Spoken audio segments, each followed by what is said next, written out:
property manager is a must. I pay my property manager 10%. What does a property manager do? He finds the tenant. He vets the tenant.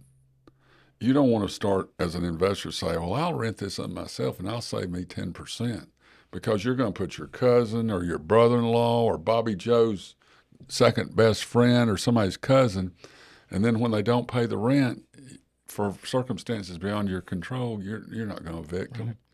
And how long are they going to stay and not pay? You put that dirty work on a property manager. He finds the tenants, he vets the tenants, he places the tenants, he collects the rent, he takes his 10%, he sends it in a check to your house. You have no activity. And the property manager helps find the contractors, manage the contractors, pay the contractors. So I've washed my hands of all the dirty, hard parts of being a landlord. I'm invisible. I'm sort of like Radon.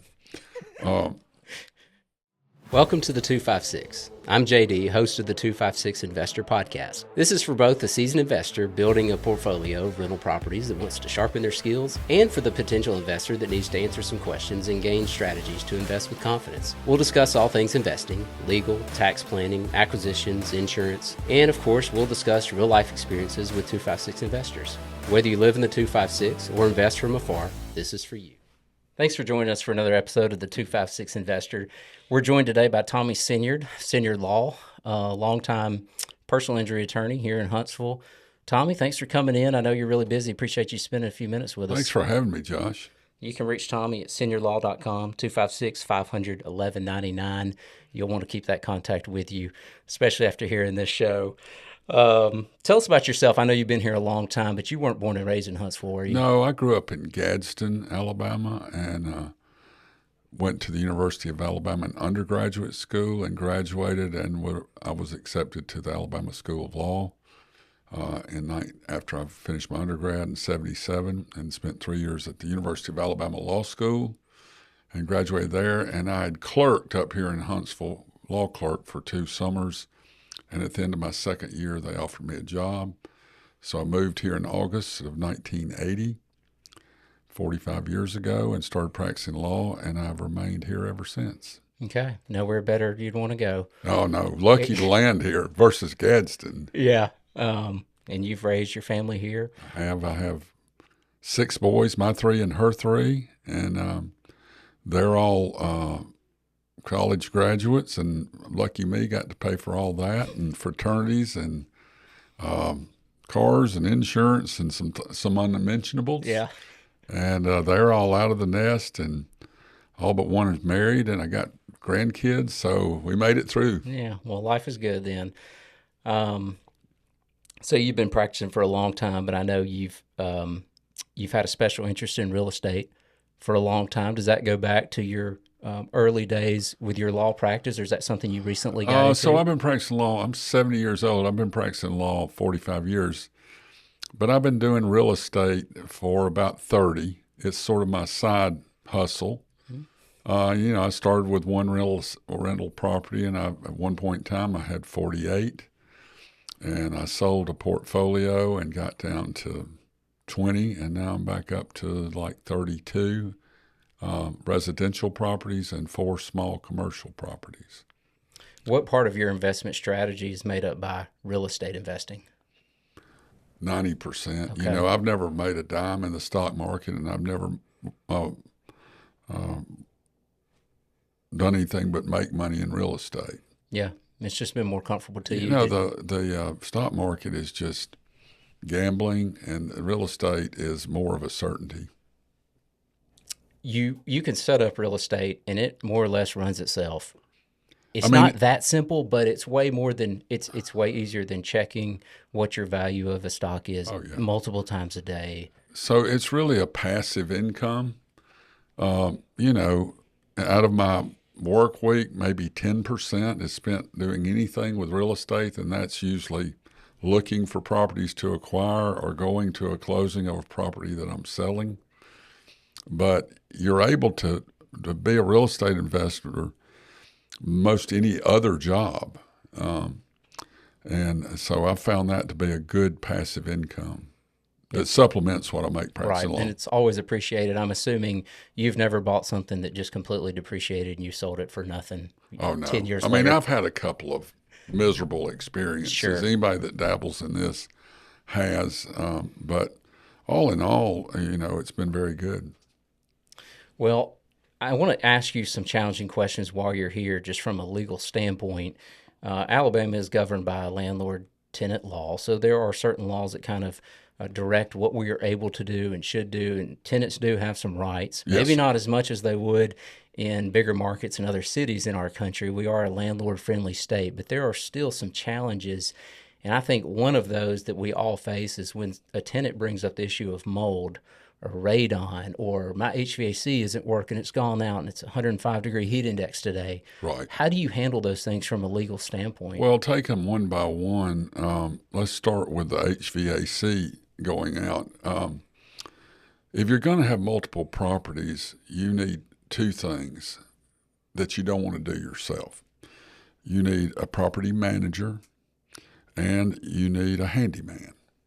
And I have a full-time handyman that can fix almost anything. He doesn't have an electrical license, and I don't let him tinker with anything electrical. I wouldn't either. Because of the risk to him and to any future tenant who, something happens and they want to come after you for something that you should have had a licensed electrician for. So those two things buffer you from my AC went out and it's 105 degrees.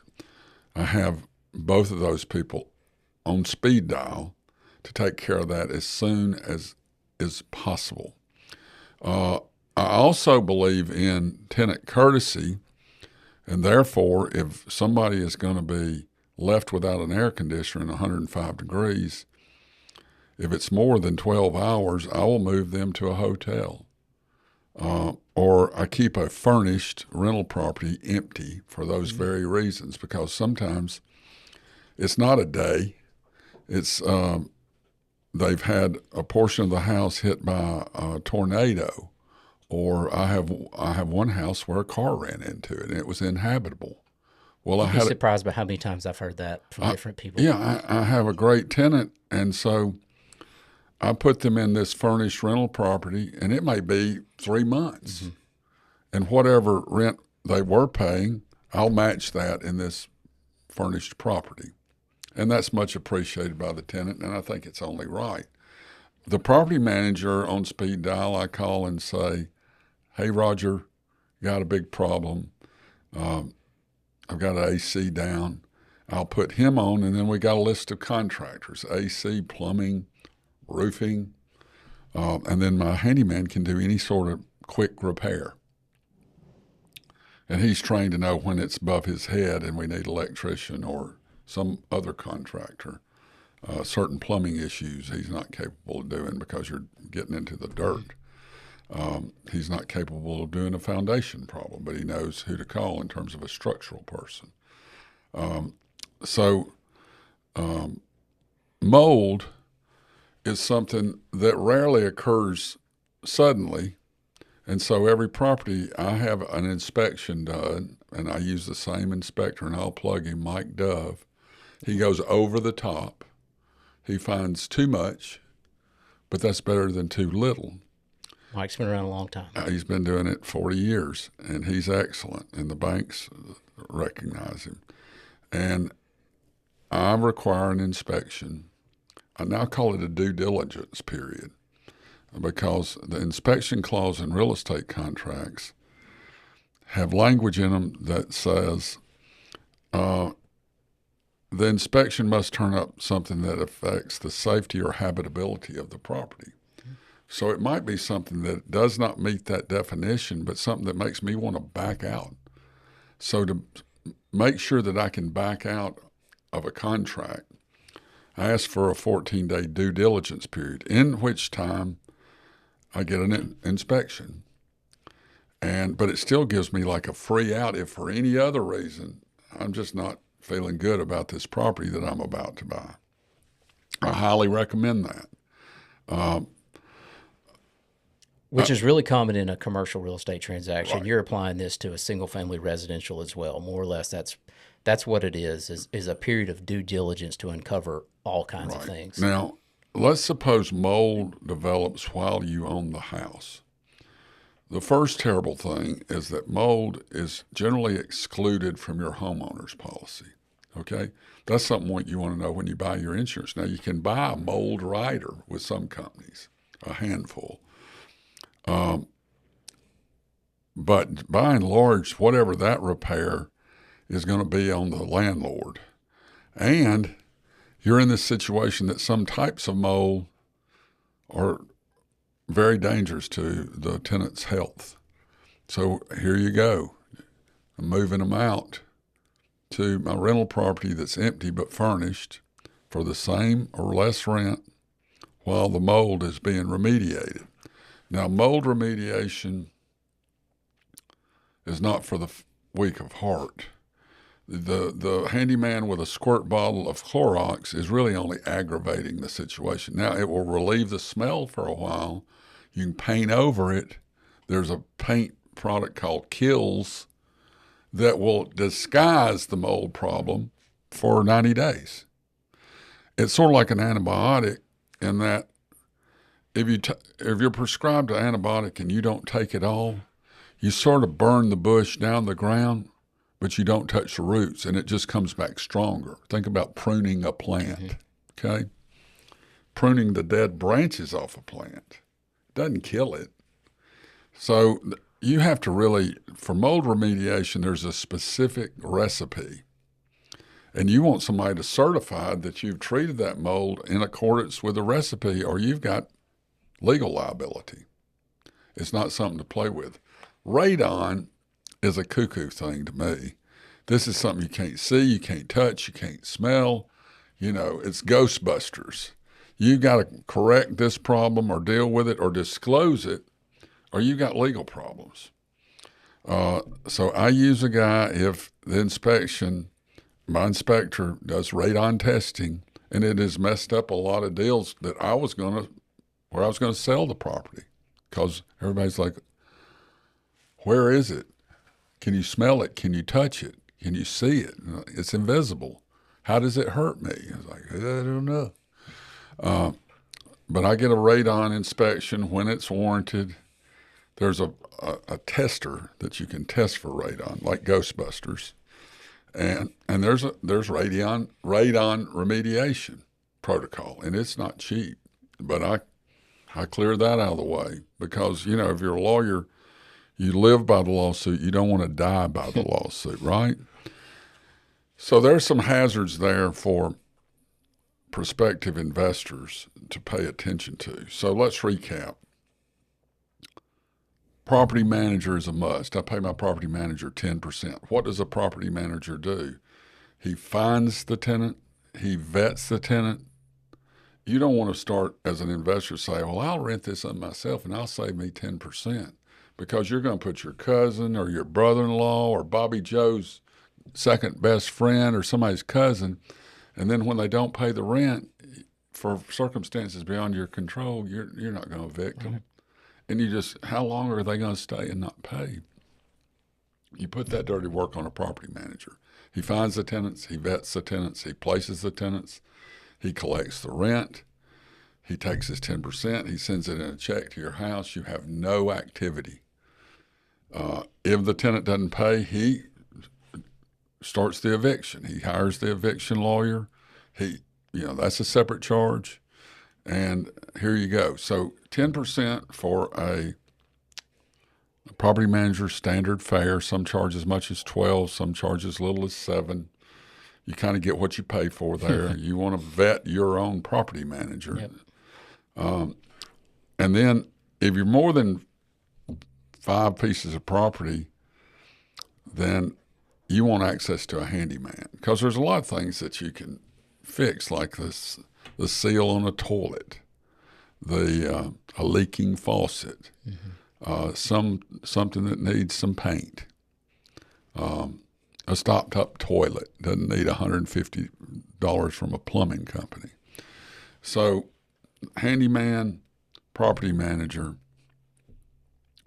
and that's the route I go. So that eliminates a lot of my time involvement, a lot of my emotional conflict with the tenants, and it makes things smoother.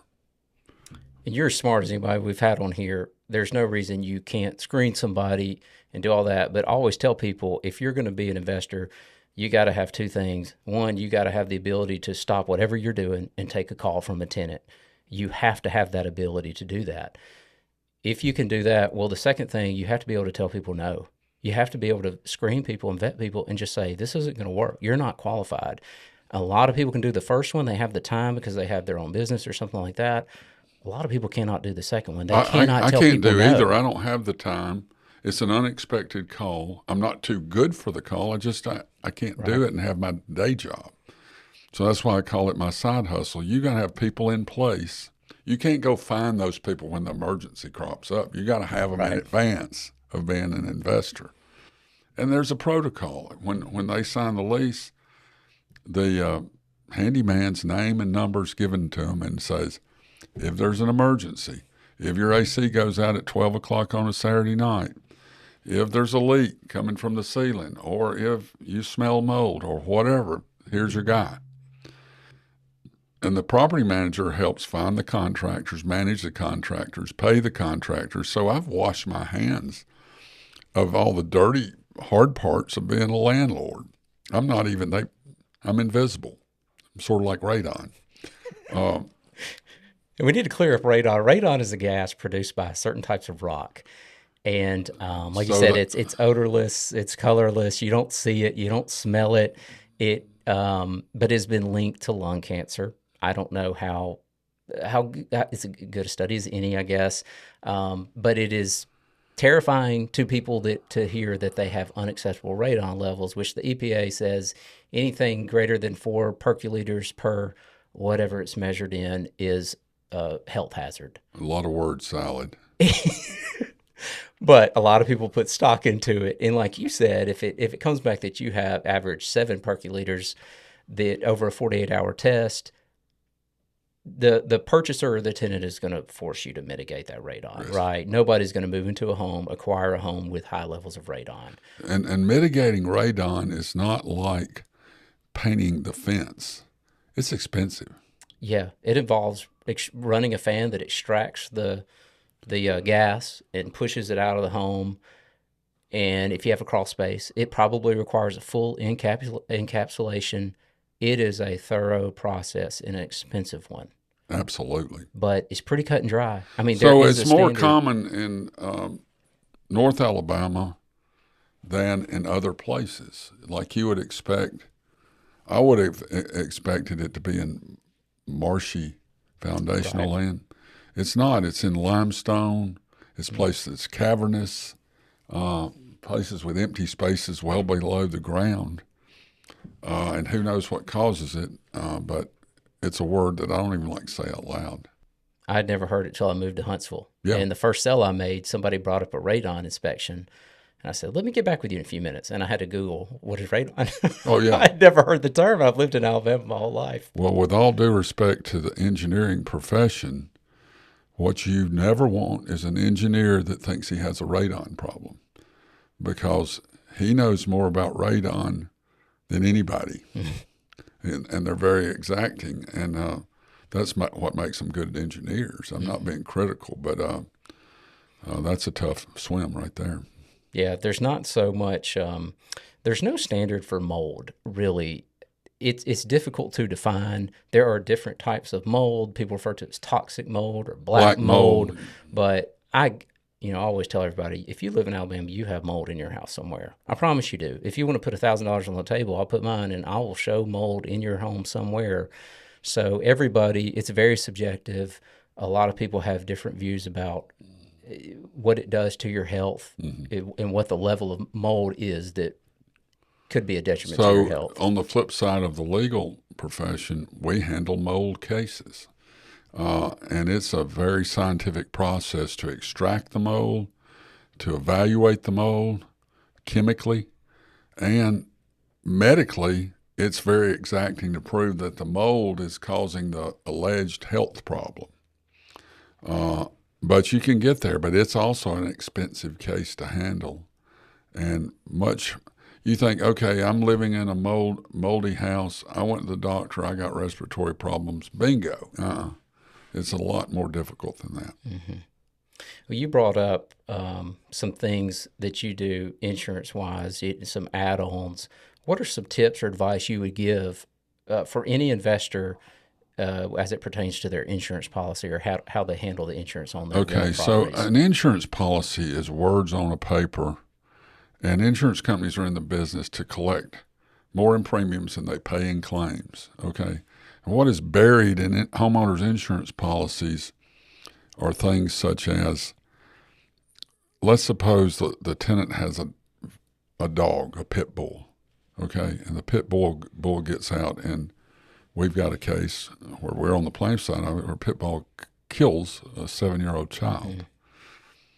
So we've got a case against the tenant for not keeping his pit bull fenced.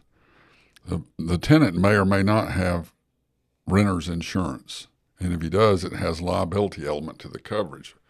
But we go a step further. Again, we're after the landlord now, and say the landlord had a duty to vet the tenant about whether or not the tenant had a vicious breed.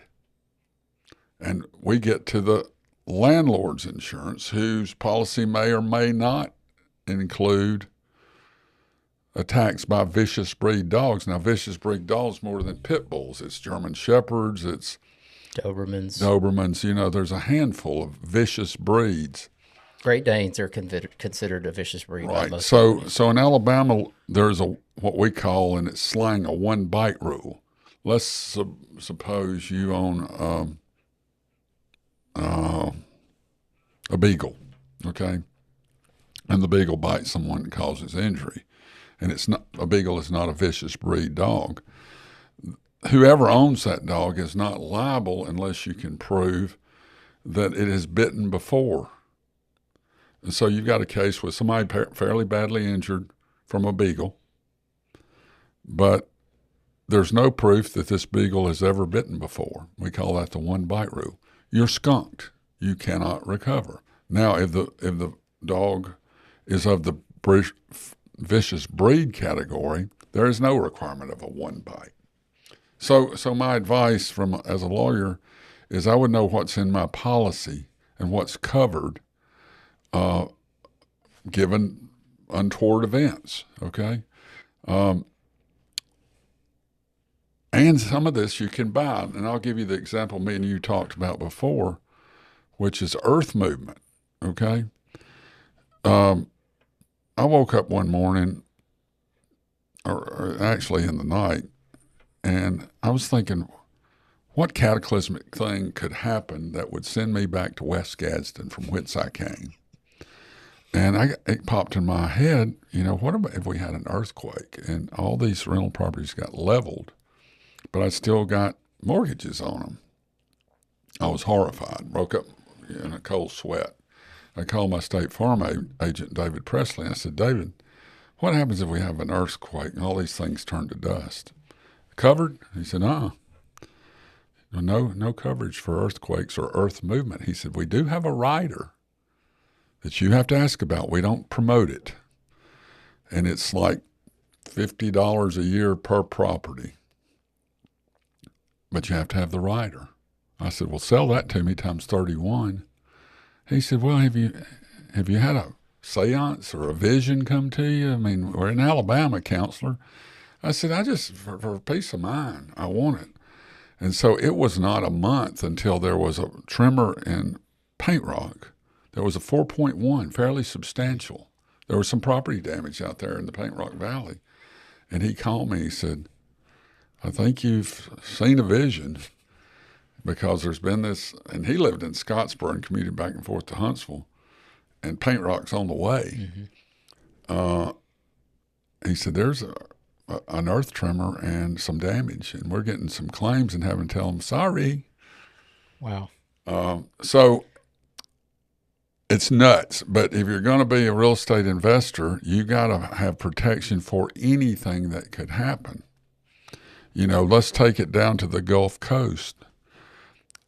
There's a lot of homeowners claims denied during hurricanes. What was the bad one? Katrina. And my brother-in-law and sister were one of them. There is, they call it storm surge. It's not wind damage blowing the hurricane. It's the flooding of the property. Storm surge, not covered. Millions upon millions of dollars. And there's a lawyer whose first name is Dickey that took on the insurance companies because of their denial of hurricane claims on this storm surge defense. And he won, but it was sort of like they paid him off to get the hell out of the way, but they kept the exclusion, and they've used it successfully in other hurricane-prone areas. And there's a way that you can buy storm surge coverage. Now, it's expensive as hell in places that are prone to hurricanes damage. So these are all things in the creases. So you want earth movement insurance. It doesn't cost a whole lot.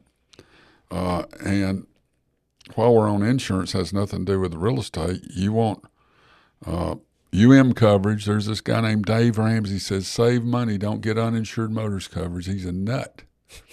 You want, 22% of the people you pass on the road don't have any coverage or have $25,000 worth of coverage. You want more and UIM coverage than is sold to you in a general policy. Adding on to that coverage is not very expensive. Also, you want a lot of people who are well-heeled. You develop assets over time, and you're riding around with the minimum limits on your liability coverage. You run the red light and put someone in the hospital for a month. They're going to get the $25,000, then they're coming after your rental houses or your bank account. So as your assets go up, you should increase your liability coverage. $1 million umbrella is a tiny fraction relative to your liability. And so I don't know how I got off on that tangent. Well, it's a good point to make. Our auto liability minimal coverage in Alabama is, from what I understand, way lower than most states. What they require is minimum coverage. And I've had different insurance agents write policies for my auto, and they said, because we're friends, I'm not going to let you take the minimal coverage. Right. I'm not going to take this policy unless you increase it to what it should be. Because in Alabama, it's not nearly enough. It's 25 per person, 50 per occurrence. So let's say you hit a family of 4. The most they can recover from you is $50,000. The excess, they're after you for. And so it's wise to buy more insurance than less. It's nauseating because most of the time, by the grace of God, you don't need it. But it's the same way with residential real estate investment. You want to know what you're getting, and you want to ask about this flood surge. You want to ask about earth movement. You want to ask about vicious breeds and cover yourself. I will say the pet thing has gotten really complex because of ESA's emotional support animals. Most insurance companies are not going to fight against a tenant that has some documentation from a doctor that says they need to have this pit bull for mental health reasons. So that's become very complex. We've had that as an issue. Even as much as insurance companies say, we don't accept pit bulls, some doctor may say, no, they need the pit bull. Yeah, that's an interesting legal question. So it gets very complex with pets now. I'll ask you this. Do you require your tenants to all have renter's insurance? I do. Because, if there's an injury on the premises, then that insurance is going to come ahead of my insurance or my liability. The interesting thing about renter's insurance and homeowner's insurance is there's a liability fraction of it where we had a case where a mother with 2 little children in a grocery store had a buggy full, and she was not paying attention, and she hit a 74-year-old woman who has been over looking for green beans and broke her hip, covered by homeowners. Nothing to do with the home. A guy dancing and drunk in the VFW club grabs a woman, swings her around, she falls, she breaks her elbow, covered by homeowner's coverage. Little Johnny's in the backyard shooting his bow and arrow straight up, except it didn't go straight up and went into Miss Jones's clavicle. Homeowners insurance. So, Are these real stories you're telling me? oh, yeah.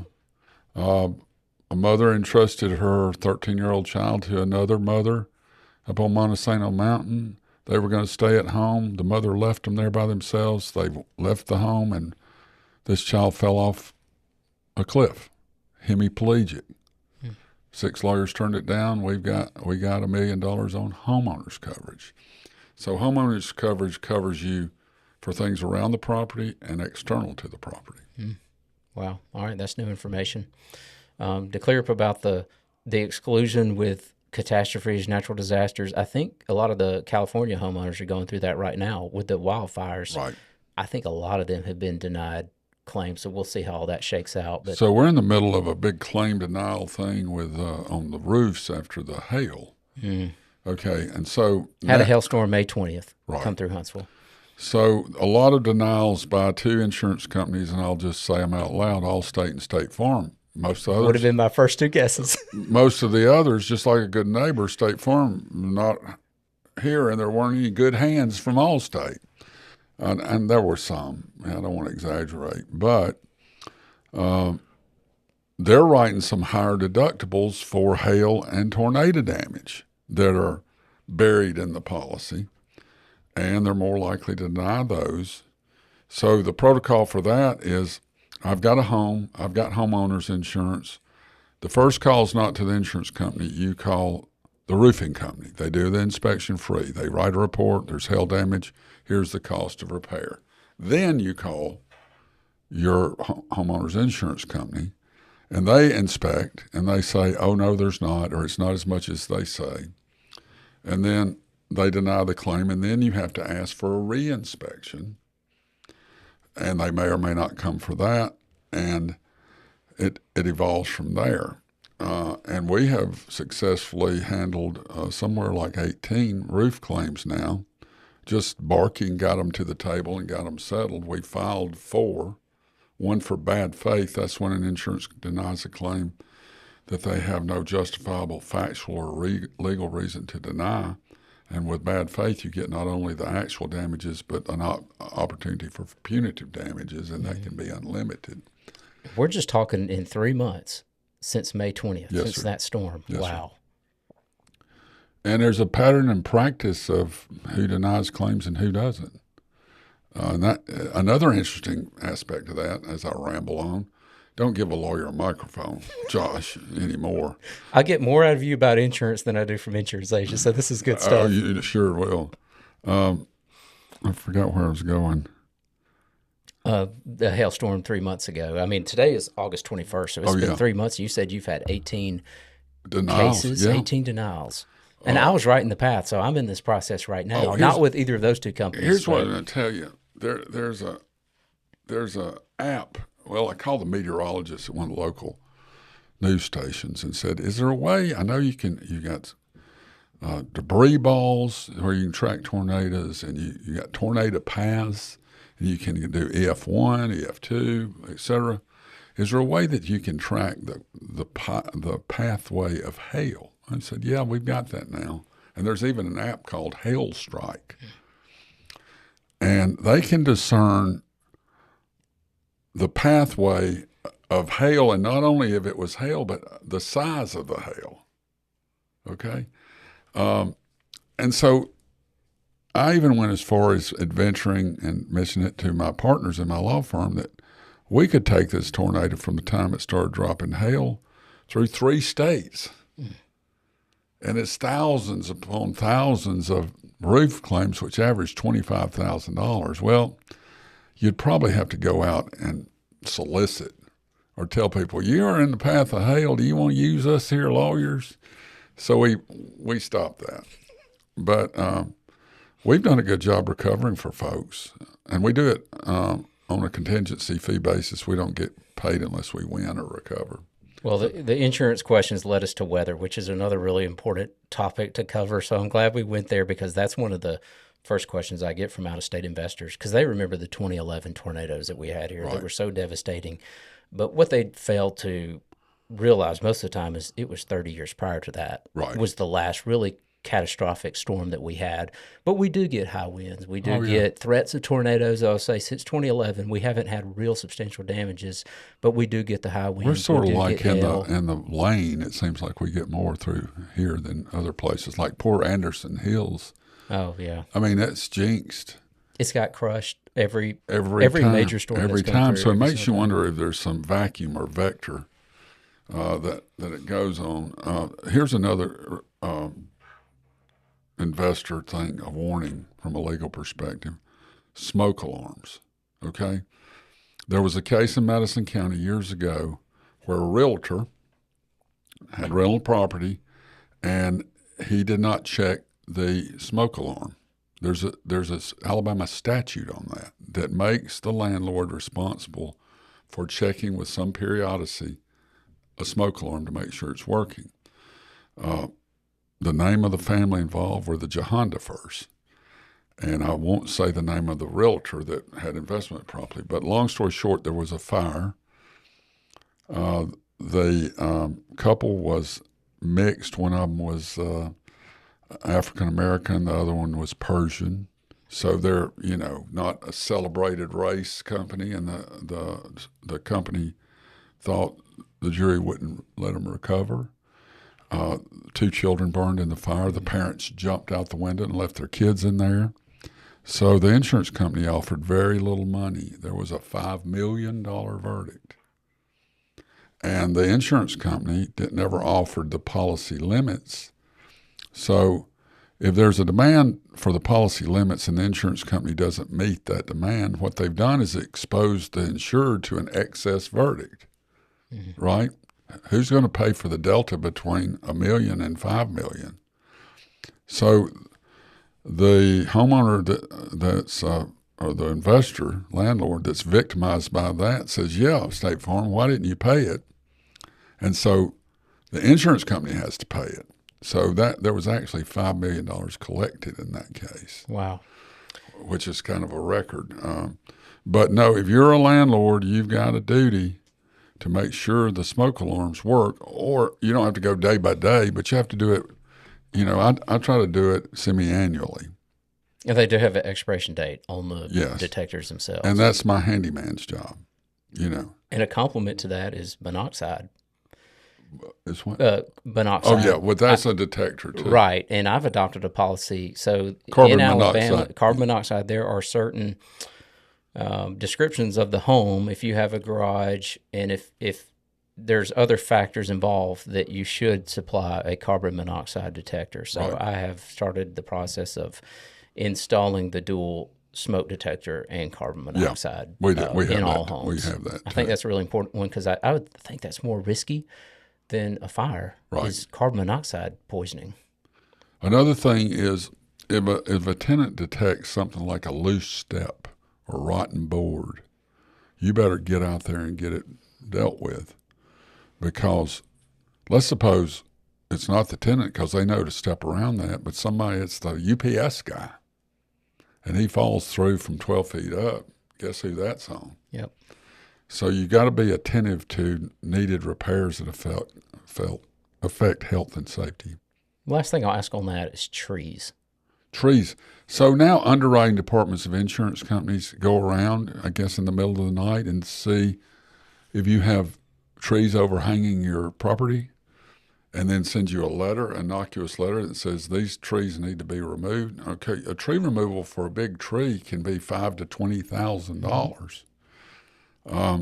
But they will tell you that this tree needs to be removed and give you a deadline, and if you don't remove it and then it causes damage, you better look out.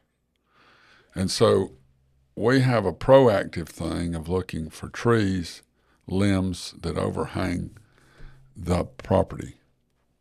I think it matters whether the tree's living or dead, right, or dying.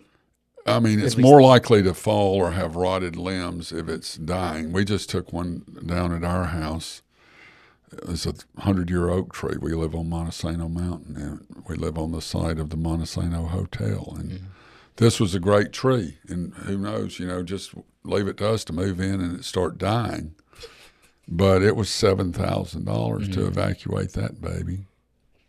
Yeah, that's the thing to be on the lookout. It's a lot of things we're covering that most people just like, I'm going to get me a rental house. Right. And you end up in the crosshairs. Well, a few things that I outlaw when I'm looking personally for investments: no trees. I don't want any trees anywhere around the property. That's real aggressive. And or I cut them down as soon as I buy the property. I will cut all the trees down. I don't want the aftermath of when a storm comes through. Yeah. Or I've had a tree fell and punctured straight through the kitchen roof on a house across from Alabama A&M on Halloween night. And I just don't deal with them. Wow. I cut the trees all down. I don't want them dropping leaves in the gutters all the time. And I make sure that the house has a strong foundation, good bones, and a good roof that'll last a few more years at least. Right. But yeah, I mean, those are things that I consider. I think every investor should make a checklist of this is what I want physically in my property. A lot of people just say, I want a place here in this geographic region or this school zone or something like that, but they don't consider the physical characteristics of the home. Is that something that you pay special attention to? Is it more location based or just opportunity to capitalize on the investment? So here's the rules that I've developed for me. Is you make money when you buy a house, not when you sell it. So regardless of zip code, if you can get a house for well under its market price, it's a good thing. So how do I buy houses that's the most advantageous for myself, rental properties? I will go in and I say, whatever it's listed for, then I'm going to go 20% less. Not that I'll end up there. And I'll say, I'm a cash buyer, and I really go behind it and get it financed. But you can say that. I'm a cash buyer. Sure. Your bank provide a proof of funds, but most of mine I get financed. I don't pay cash, but I got to get all that taken care of before the closing. I'm a cash buyer. I'll quick close it. I want 14 days due diligence, which means I can back out regardless of what they find, or if I just lost the mood. 20% less, but I'm going to buy it now. No contingencies, no qualifying any new home buyers, no waiting. Here's your money. And so you get a steal on the property and at the front end, okay? And that's really how you make your money. Then I try to get a tenant that's qualified, vetted, to pay rent enough to cover my payment, the taxes, and the insurance. The taxes and insurance aren't escrowed like on normal homes that you live in. So you got to remember October's coming and you're going to owe ad valorem taxes, and that insurance premium's coming quarterly. So if the rent's only paying the payment, you're going to have to come out of your pocket for the taxes and the insurance. And then you need enough in rent to cover, I try to say 10% more for unexpected repairs, okay? And that's my formula. No vacancy factor in there? Yeah. Kind of factored into the 10% maybe? Yeah. The other thing is if you put a house up for rent and it hadn't rented in 45 days, then you need to drop your rent or get a different property manager. So I like to do this. I like to go in and get the houses for 20% less than they would appraise for. Then there's this magic about holding the property a year and a day. If you hold it less than a year and a day, you pay short-term capital gains, which is ordinary income. That's the most you can pay in taxes. In my bracket, that's 48.6%. Yep.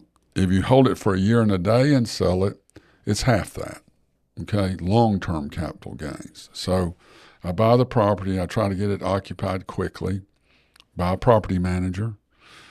I might do some cosmetic repairs. I want to make sure I vetted it in terms of what could be wrong with it with my due diligence clause, which is really just an inspection. But I will say, if there are things that need to be done, I'm not going to make you do them. I just want this inspection for my own benefit. There in the regular real estate contract, there's a request for repairs, and people come back with 12 things or 20,000. It's really messy. So I say, I'm not going to do that. I'm either going to buy it subject to these things that need to be done, or I'm backing out completely with my due diligence clause. If there are things that are concerning to me, I will do the cosmetic little fixes in a short period of time. I'll rent it. I try to rent it for the payment plus. I will try my best to see, once you get a tenant in there, they're a good prospect to become a buyer. So I'll do a lease with an option to buy. About 80% of the times they become a buyer. Oh, wow. They'll take better care of the property. They won't let the dogs chew up things. They'll cut the grass. They won't park in the yard. They won't let a plumbing leak go. And then 8 out of 10 times they buy the property. I've already marked it up for my profit margin. I'll tell them, because you're living in it a year, this price I'm giving you is as is, where is.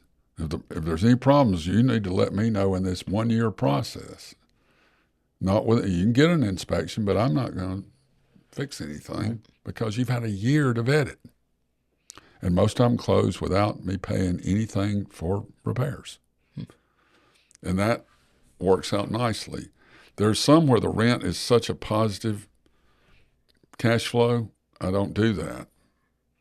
I hold them for longer than a year, maybe years, especially small commercial property, which I'm in, but, I just got 1 foot in. Right. Multiple tenant properties are nightmarish. Apartments are nightmarish. Condos are nightmarish.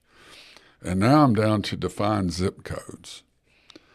The 35801, the 35802, the 35803, Hampton Cove, Grant, and New Hope. Now, I will play, what you'll find is the city's divided into quadrants, and valuations are determined by school zones. And because of our founding fathers favoring the white race over the black race, the better schools are in the 101, 02, and 03. Because of our police, I shouldn't say this. Because of safety reasons, it's less dangerous over here in the South. The roads are better. The police coverage is better. The fire coverage is better. So the northwest quadrant takes what drags. Sad. So I'm slow to buy over there. In 08, when the bottom fell out of the real estate, I bought a lot over there because you could buy a house for $19,000. And I ended up selling out that stuff for 6 figures. And I found, in spite of people's prejudices, guess who paid their rent more on time? The northwest quadrant. All these highfalutin 801 people, you chase them all the way through the woods. So, our discernment is not well placed. But nevertheless, I look for 01, 02, 03, Hampton Cove. Now, New Hope, you say, what in the heck? Owens Crossroads? Yeah, that's an outlier to me. Well, again, it comes down to schools. The great public school system, county schools. Same way on Grant Mountain with DAR. DAR is a private school. Jonestown is a public school, like Mountain Brook. Right. They get the best stuff. And DAR graduate, if you look at their graduation rate and their scholarship rate, it's up there with Grissom High School, above Huntsville High School. So those are my target areas.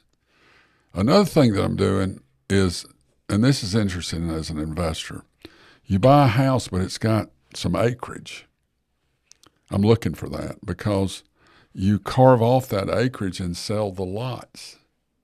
So I have in Grant, I have a house that I bought, very nice house, that the lady moved into assisted living, left some grand furniture.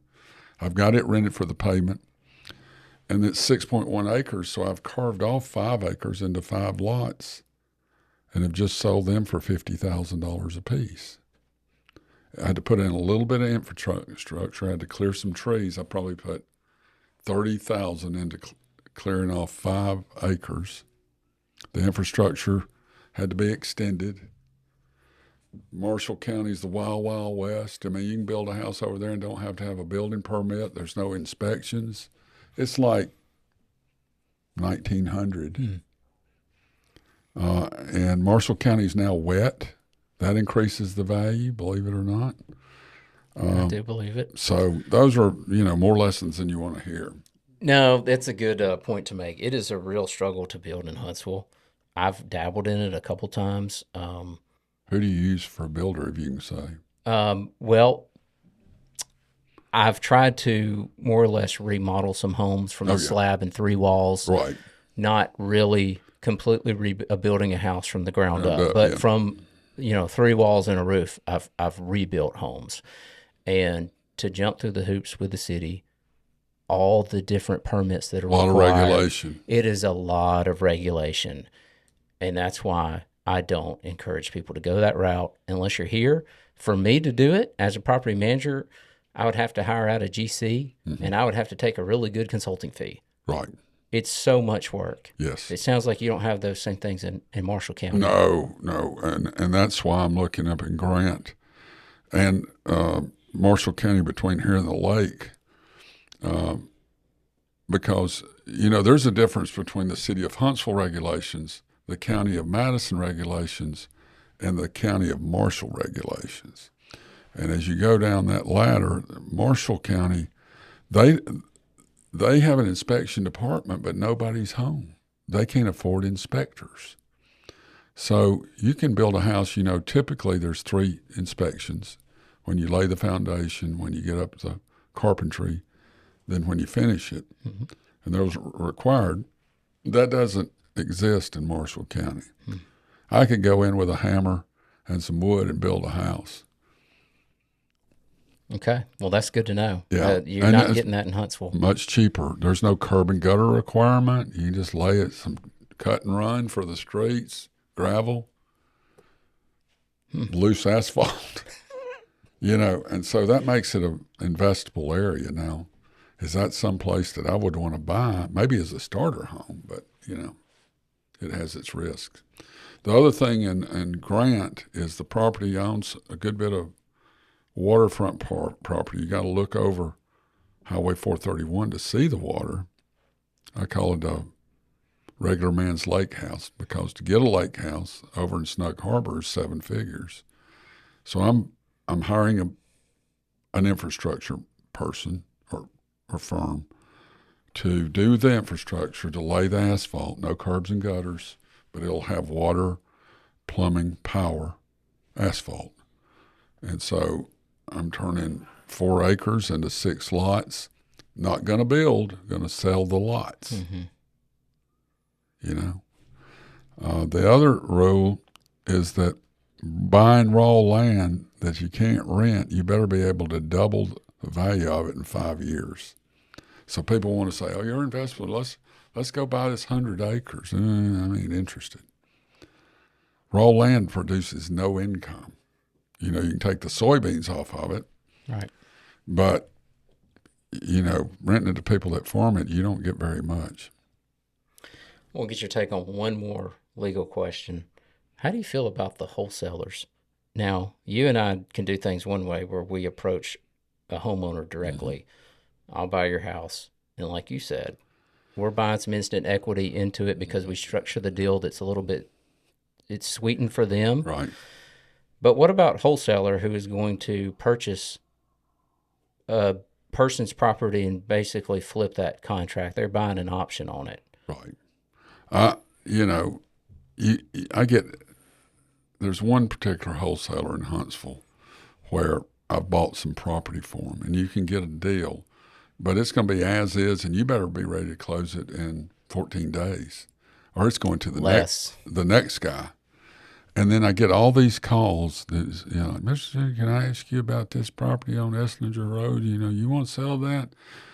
Or the text says, "We'll make you an instant cash offer." So, like, I'm calling to get the instant cash offer. Well, how old is the house? How old's the AC? How old's the roofing? What's the structural condition? So I thought you were going to make me a cash offer. So you can spend an inordinate amount of times dealing with wholesalers that want to buy your property. Buying from a wholesaler, you better have your guns ready or you're going to miss it.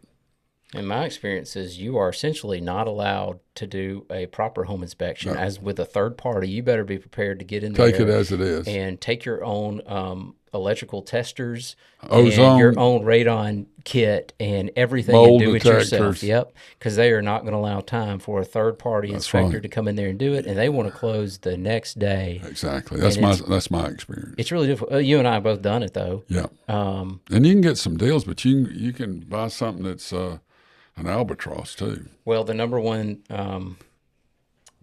I guess the number one strategy I found from some wholesalers is they'll say it has a new HVAC because that's really appealing for a home buyer and investor. Oh, it has a brand new HVAC. That's one of the big ticket items that I won't have to deal with. Well, what they really meant was they replaced the condenser unit with a used one that was 5 years old sitting in a junkyard. They did not replace. And put a new hood. They didn't even replace it with a compatible air handler. Right. They didn't do anything with the duct work that may still be laying on the ground, not even attached fully. But they technically put in a new HVAC because it's a very cheap condenser unit. You got to be careful. You got to be really careful. Right. That's a tough strategy. I guess I've heard that there's going to be some legal consequences coming to wholesalers who operate this way with basically flipping a contract before they even close on it. Is there anything that's going to stop? Not interesting to me. It's just overtaken. It's overtaken Huntsville. The principle legally is called caveat emptor, which means buyer beware. And when you sign something that says you're taking a piece of property as is, you're taking it with all the warts on it. And if you're willing to buy something without any inspection, the only thing is if they misrepresent something that you rely upon. Let's say the wholesaler says, this is a new air conditioner, bought stem to stern in the last 5 days, and you don't have the wherewithal to discern if that's true or not, and you rely on that, then that's fraud, 65101 fraud, and you can sue them for fraud. Now, that's a hard swim because the part is if you're an investor and you've bought wholesale houses, proving that you relied on some of these guys' statements about the worthiness of the air conditioning unit, I wouldn't want that case. Well, we are a caveat emptor state, but say you're the seller and I'm the buyer. If I ask you questions specifically about things in the home, you do have a duty to tell me. You have to disclose that when asked. Or I guess you could just plead the fifth and say, you don't have to. We're not going to make a transaction together. You don't have to disclose unless it's something that pertains to the health, or structural, or the health and safety. Yeah, but you're not obligated to disclose anything but those two categories. So as the Simon and Garfunkel once said, silence is golden. You're too young to know who Simon or Garfunkel is. I know, but I can't reference the specific song. We'll get that later. That's a song titled "Silence is Golden." Okay. Any So with people involved in criminal problems, there's a right to remain silent.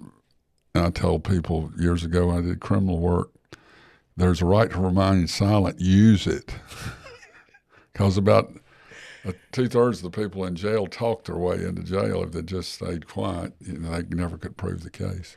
Well, it's good advice. Any other last-minute advice for either a young person who's getting into the investing game, real estate, or somebody of any age who's been studying this for years? I know you've got at least one son that has helped you out, and you're kind of mentoring. And Right. What would you tell Riley if he were sitting here and you're trying to give him a few more? Well, I've got a stepson, Nick, and this is something that most people don't know. First-time home buyers, or big building companies like H.R. Horton. There's two different categories. A lot of there's state bond money available for first-time home buyers, where one, the interest rate's a point lower or more. There's no down payment. there might be a longer than 30-year AM, and they pay closing costs. We did this with Nick. Most people don't know those exist. So there's a first-time home buyer Alabama state bond money thing that gives them all those benefits. The other thing is like these national builders. Is it H.R. Horton? D.R. Horton. D.R. Horton. So they buy down the interest rate, okay? Say like if the current mortgage rate's 7.5, they may be at 5.5. Well, that's a real win. They kind of mark up the house a little bit, but not enough to where you'd notice it. And the difference in a 7.5 30-year mortgage and 5.5, you'd have to go do the math, but it's a lot of money. Mm-hmm. So those are the two little tips I have for. You don't have to be a first-time home buyer to get that kind of discount with these national home builders. You do have to be a first-time home buyer to get this state bond money. Yeah, that's not advertised as much as it used to be, and I think a lot of that has to do with the fact that so many investors from out of state have come in and started purchasing properties. It's hard for a buyer to compete offer-wise with an all-cash offer from an out-of-state investor. I think it's eliminated a lot of that, but that used to be advertised heavily, the bond money. This is another interesting point, and I'll shut up, is timing, okay?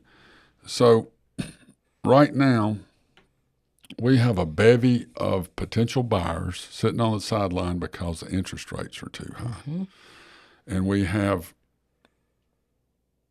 not as much activity in the market as the sellers would hope. So they've had properties sitting on the market for 3-4 months. They start getting antsy. They start cutting the prices. So as an investor, there's this gap where you're going to be able now to buy property cheaper than when interest rates go down. Mm-hmm. There's sort of a vacuum there, a little ditch. And so I think right now is a buying opportunity. Why? Because inevitably interest rates are going to go down. I'm expecting the Fed, there's a lot of pressure from the president to cut rates, threatening to fire the head of the chair. A lot of pressure. And you can't really do anything about it but noise because it should remain independent. That's getting into politics. But, our joblessness rate's going up, the value of the dollar's going down. So there's that pressure to drop interest rates.